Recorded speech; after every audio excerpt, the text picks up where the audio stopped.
जय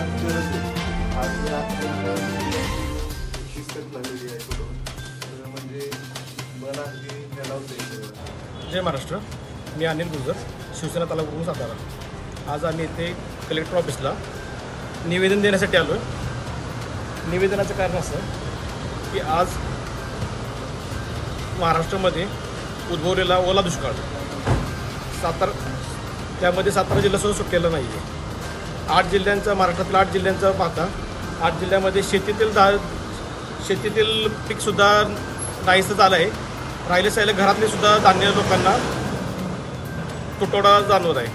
त्यामुळे शिवसेनेमार्फत आम्ही अशी मागणी करतो की शासनाने जो दिलेला, भाजप सरकारने जो त्या जाहीरनाम्यामध्ये दिलेलं आश्वासन आहे ते त्यांनी पूर्ण करावं व सरसकट पंचनामे न करता सरसकट सर्वांना कर्जमाफी द्यावी व शेतकऱ्यांच्या सर्व मुलांचे वार्षिक फी माफ करून शासनाने त्यांना भरघोस अशी मदत करावी.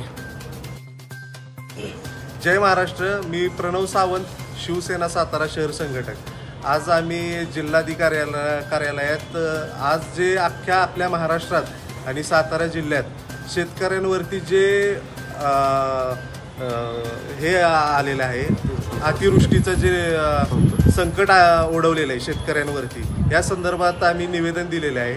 आज एखाद्या शेतकऱ्यानं, म्हणजे आम्ही समर्थन करत नाही ह्या गोष्टीचं, की आज जर एखाद्या शेतकऱ्यानं जर कुठं गांजा लावलेला दिसला तर तिथं पंचनामा करायला लवकर हजर होतात. पण आज शेतकऱ्याचं जे एवढं प्रचंड नुकसान झालेलं आहे तर तिथं ह्यांना का लवकर जाता येत नाही?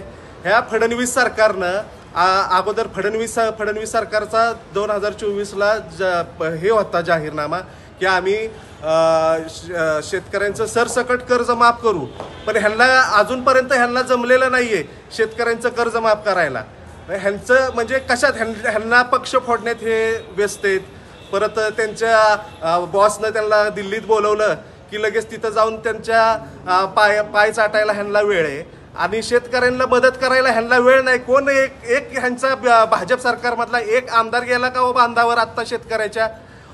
अख्ख्या महाराष्ट्रात आमचे ओमराजे निंबाळकर त्या जिल्ह्यात त्यांच्या कार्यक्षेत्रामध्ये बांधावर जाऊन शेतकऱ्याला मदत पोहोचवतोय. ह्यांचा एक आमदार गेलेला नाही अजूनपर्यंत भाजपचा, ह्या भाजप सरकारचा, की जाऊन त्या शेतकऱ्याच्या काही व्यथा आहेत समजून घेण्यासाठी एक आमदार गेला नाही. आमचा येत्या 8 दिवसात जर ह्यांनी जर योग्य ते पाऊल उचललं नाही तर आमचं मोठं आंदोलन ह्या सरकारच्या विरोधात जिल्हाधिकारी कार्यालयावर आम्ही आमच्या वरिष्ठांच्या माध्यमातून आणणार आहोत. ही पत्रकार बांधव मी तुमच्या माध्यमातून ह्यांना हे जाहीर इशारा देतोय. प्रमुख मागण्या काय तुमच्या? शेतकऱ्यांची सरसकट आहे ना कर्जमाफी करावी आणि शेतकऱ्यांच्या मुलांच्या शिक्षणाचा खर्च सरकारनं उचलावा.